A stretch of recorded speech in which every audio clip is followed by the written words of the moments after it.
In just 4 hours, the United States Supreme Court will hear one of the most high-profile cases this year, if not in history. The 9 justices are set to have a special session to determine if former President Donald Trump can claim presidential immunity against criminal charges he faces for trying to undo the 2020 election.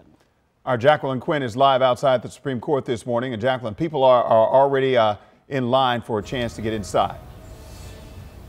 Yeah, you know what? Some of those lines, it looks like they are pushed back a little bit further than I'm used to seeing. But yeah, the public line over there, some people arrived 2 to 3 days ago, although there's just not a lot of people online. And then we're not seeing any demonstrators right in front of the steps of the Supreme Court. But obviously many of them telling me that this is a big decision. You know, this could impact the political landscape. And really for a lot of voters, this may impact who they want to run the country. So I know that with the former president that you've been hearing about different trials, but specifically here in the Supreme Court, we're dealing with presidential immunity. And so the hearing today at the Supreme Court has to do with that. That is what Trump may be criminally liable for.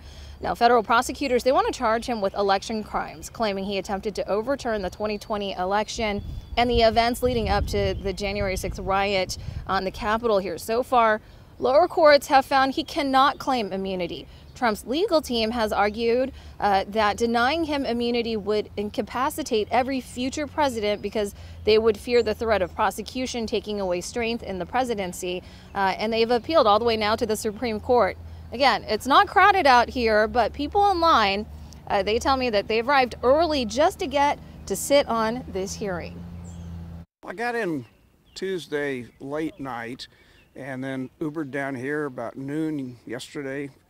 And this is an important case for the country. I think it's really exciting, and sometimes it's exciting in a scary way. But I think we live in a really unique time, and I'm glad that I get to be here to kind of meditate on that and think about the implications.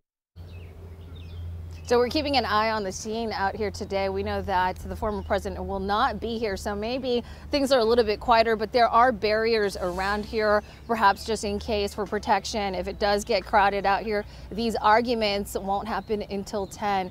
For now, we'll send it back to you, Wisdom. All right, WUSA 9 will have live coverage from the Supreme Court throughout the day. You'll be able to listen to the argument streaming live this morning on WUSA 9's app and on WUSA 9 Plus.